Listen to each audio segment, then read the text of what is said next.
খুব সংক্ষিপ্ত পরিসরে রাসূল সাল্লাল্লাহু আলাইহি ওয়াসাল্লামের জীবনী থেকে আমরা কিছু লাইফ লেসন নিয়ে আসবো, আমরা কি শিখতে পারি রাসূল সাল্লাল্লাহু আলাইহি ওয়াসাল্লামের জীবনী থেকে। প্রথম যেই লেসনটা আমরা উল্লেখ করতে চাই সেটা হচ্ছে রাসূল সাল্লাল্লাহু আলাইহি ওয়াসাল্লাম খুব বড় মনের মানসিকতার অধিকারী ছিলেন, বড় মনের বড় হৃদয়ের অধিকারী ছিলেন। তিনি সবার জন্য ছিলেন। He use to think beyond the narrow borders. কখনো ন্যারো মাইন্ডেড ছিলেন, উনি সবাইকে অ্যাকোমোডেট করতে চাইতেন। তিনি আলামিন, বিশ্ববাসীর জন্য রহমত।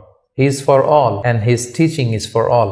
দ্বিতীয় যে শিক্ষাটা আমরা পাই সেটা হচ্ছে রাসূল সাল্লাল্লাহু আলাইহি ওয়াসাল্লাম সবসময় সংঘবদ্ধ জীবন যাপন করেছেন। আমরা যদি দেখি মক্কাতে সংঘবদ্ধ, মদিনাতে সংঘবদ্ধ, যেখানে তিনি ছিলেন সংঘবদ্ধ ছিলেন। এবং আমরা যেন ইউনাইটেড থাকি, কোরআনের শিক্ষাটা তিনি বারবার বলেছেন, ওয়ালা তাফাররাকু, তোমরা বিচ্ছিন্ন হয়ো না, তোমরা আলাদা হয়ে জীবন যাপন করো না, বরং তোমরা সংঘবদ্ধ জীবন যাপন করো। 3 নম্বর যে শিক্ষাটি আমরা পাই রাসূল সাল্লাল্লাহু আলাইহি ওয়াসাল্লামের জীবনী থেকে সেটা হচ্ছে তিনি পিস লাভার ছিলেন, শান্তিকামী। কখনো সংঘাতে সহজে বিরোধে জড়াতে চাইতেন না, সবসময় শান্তি প্রতিষ্ঠায় তিনি অগ্রগামী ছিলেন। আমরা যদি দেখি যে কুরাইশদের সাথেও কিন্তু তিনি পিস ট্রিটি করেছেন, শান্তি চুক্তি। সাহাবারা রাজি হচ্ছিলেন না, কিন্তু তিনি করেছেন। মদিনায় এসে তিনি মদিনা চার্টার করেছেন, মদিনা সনদ করেছেন, ইহুদিদের সাথে একসাথে থেকেছেন। কিন্তু মদিনা সনদ ভঙ্গ হয়েছে যখন তারা বিশ্বাসঘাতকতা করেছে। তার মানে তিনি সবসময় শান্তির পক্ষে ছিলেন। তো আমরা যারা নবীজির উম্মত বলে নিজেদেরকে দাবি করি, আমরা যেন সবসময় শান্তিকামী হই, আমরা যেন শান্তির পক্ষে থাকি, এটা আমাদের জন্য শিক্ষা। 4 নম্বর যে শিক্ষাটি আমরা পাই সেটা হচ্ছে he was the flag bearer of justice. ন্যায় যেখানে, সত্য যেখানে, ইনসাফ যেখানে, জাস্টিস যেখানে, তিনি সেখানে। তার প্রমাণ আমরা দেখি 20 বছর বয়সে তিনি যখন যুবক, তখন তিনি হেলফুল ফুজুল নামে যুব সংঘ করেছেন। উদ্দেশ্য কি ছিল? মাআল মাজলুম দিদ্দাল জালিম। আমরা সবসময় মাজলুমের পক্ষে থাকবো, জালেমের বিরুদ্ধে। কোনো জালেম যেন কোনো ব্যবসায়ীকে, ভিনদেশীকে, কাউকে যেন ঠকাতে না পারে, মাজলুমের পক্ষে লড়বার জন্য তিনি এটা করেছেন। তার মানে ইনসাফ, জাস্টিস, ন্যায় পরায়ণতার পক্ষে তিনি সবসময় কাজ করেছেন। আমরা যেন সবসময় ন্যায় পরায়ণতার পক্ষে থাকি, এটাই আমাদের জন্য শিক্ষা। 5 নম্বর যে ব্যাপারটা আমরা দেখি যে রাসূল সাল্লাল্লাহু আলাইহি ওয়াসাল্লামের পুরো জীবনীটা যদি আপনারা খেয়াল করেন, সবসময় রাসূল সাল্লাল্লাহু আলাইহি ওয়াসাল্লাম একটা স্ট্রাগলের মধ্য দিয়ে গিয়েছেন। তিনি আল্লাহর নবী, শুধু নবী নয়, শ্রেষ্ঠ নবী, আল্লাহর হাবিব। তার কাছে কোরআন নাজিল হয়েছে, তার কাছে ওহী আসতো, আল্লাহর সরাসরি সাহায্য তিনি পেয়েছেন, আল্লাহর সাথে কথা বলতেন। তারপরও তার জীবন কিন্তু স্ট্রাগল মুক্ত ছিল না, সবসময় তিনি স্ট্রাগলের মধ্য দিয়েছিলেন। আমরা একটু স্ট্রাগল করলে হতাশ হয়ে পড়ি, একটু বিপদে পড়লে হতাশ হয়ে পড়ি। আমরা যদি রাসূলের জীবনী দেখি তাহলে আমরা বুঝতে পারবো না, হতাশ হওয়া যাবে না, ধৈর্য ধারণ করতে হবে। কারণ struggle is the part of our life. আমার নবী স্ট্রাগল করেছেন, তিনি সংগ্রাম করেছেন। সো সংগ্রাম আমাদের জীবনের অংশ।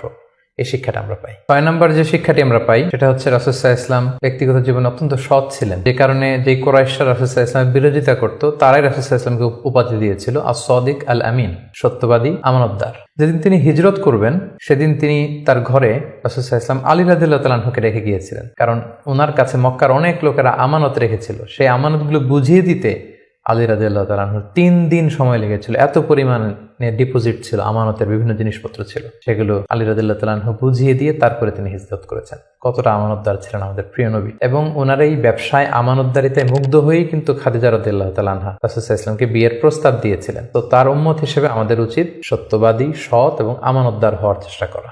7 নম্বর যে শিক্ষাটি আমরা রাসূল সাল্লাল্লাহু আলাইহি ওয়াসাল্লামের জীবনী থেকে পাই সেটা হচ্ছে রাসূল সাল্লাল্লাহু আলাইহি ওয়াসাল্লামের একটা ফ্রেন্ডলি ইন্টারাকশন ছিল তার ফলোয়ারদের সাথে, good interaction with the followers. আমাদের অনেক লিডারদের মধ্যে একটা বসি ভাব থাকে, যে আমি সব জানি, আমার ফলোয়াররা কিছুই জানে না, আমার টিমের লোকেরা কিছুই জানে না। না, রাসূল সাল্লাল্লাহু আলাইহি ওয়াসাল্লাম এটা করতেন না। কারোর কাছ থেকে কোনো ভালো কনসালটেশন, কোনো পরামর্শ আসলে পলিসি মেকিং এ তাদের কথাও তিনি রাখতেন। সুবহানাল্লাহ, এটা একটা গুড লিডারের বৈশিষ্ট্য। 8 নম্বর যে শিক্ষাটা আমরা পাই সেটা হচ্ছে রাসূল সাল্লাল্লাহু আলাইহি ওয়াসাল্লাম হেভিলি ফোকাসড ছিলেন তার মিশনে। সেই যে মক্কায় তিনি তাওহীদের বাণী প্রচার করতে শুরু করেছেন, রিসালাতের বাণী প্রচার করতে শুরু করেছেন, আখিরাতের কথা মানুষকে প্রচার করতে শুরু করেছেন। তার যে দাওয়াতের ফোকাস, এই ফোকাস থেকে কোনো প্রলোভন, কোনো লোভ, কোনো স্ট্রাগল, কোনো বিপদ রাসূল সাল্লাল্লাহু আলাইহি ওয়াসাল্লামকে এক চুল পরিমাণ নাড়াতে পারেনি। আমরা যদি জীবনে সফল হতে চাই, আমাদের ফোকাস ঠিক রাখতে হবে। ফোকাস থেকে আমরা নড়ে গেলে কিন্তু আমরা সফলতার দেখা পাবো না।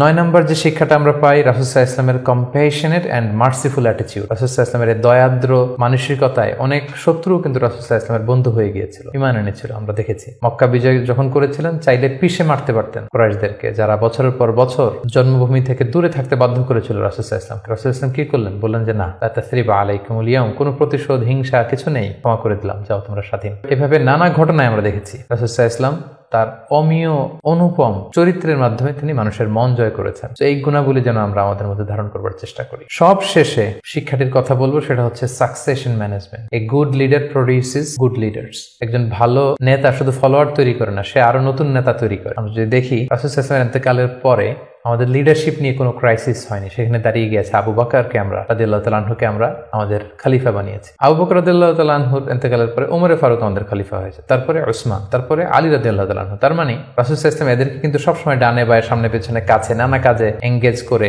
নতুন নেতৃত্ব, নিউ লিডারশিপ কিন্তু তিনি তৈরি করেছিলেন। ফলে এই সাকসেশন ম্যানেজমেন্টে কিন্তু রাসূল সাল্লাল্লাহু আলাইহি ওয়াসাল্লাম সাকসেসফুল ছিলেন, এবং এখান থেকে আমরা যারা লিডারশিপ কোয়ালিটি আমাদের আছে, আমরা যেন নতুন লিডার তৈরি করে যেতে পারি উম্মার জন্য, এই শিক্ষাটি কিন্তু আমরা পাই। সম্মানিত শুধু রাসূল সাল্লাল্লাহু আলাইহি ওয়াসাল্লামের ফলোয়ার বা উম্মা হিসেবে আমাদের উচিত রাসূল সাল্লাল্লাহু আলাইহি ওয়াসাল্লামের আদর্শকে আমাদের জীবনে বাস্তবায়ন করা, তার প্রতি ভালোবাসার সর্বোচ্চ নমুনা পেশ করা, তার সম্মান আমাদের সম্মান। তাকে যখন গালি দেওয়া হয়, তার বিরুদ্ধে যখন কটু কথা বলা হয়, আমরা যেন তখন এর প্রতিবাদ করি, লেখনীর মাধ্যমে, বক্তব্যের মাধ্যমে, একত্রিত হয়ে বিভিন্ন ইভেন্টস করার মাধ্যমে রাসূল সাল্লাল্লাহু আলাইহি ওয়াসাল্লামের রেখে যাওয়ার শিক্ষা যেন আমরা আমাদের বাস্তব জীবনে কাজে লাগাই, আমরা যেন অন্যের কাছে পৌঁছাই, আমরা যেন সোশ্যাল মিডিয়াতে ছড়িয়ে দেই, এবং রাসূল সাল্লাল্লাহু আলাইহি ওয়াসাল্লামের এই শিক্ষা যেন আমরা আমাদের অমুসলিম ভাই বোনদের কাছে পৌঁছাতে পারি। আমরা যেন রাসূল সাল্লাল্লাহু আলাইহি ওয়াসাল্লামকে আমাদের জীবনের চাইতে বেশি ভালোবাসতে পারি, আমরা যেন বেশি বেশি রাসূল সাল্লাল্লাহু আলাইহি ওয়াসাল্লামের প্রতি দুরূদ পড়ি, তার রেখে যাওয়ার শিক্ষা এবং আদর্শ যেন আমরা মেনে চলতে পারি। আল্লাহ তাআলা আমাদের সবাইকে কথাগুলো বোঝার, আমল করার তৌফিক দান।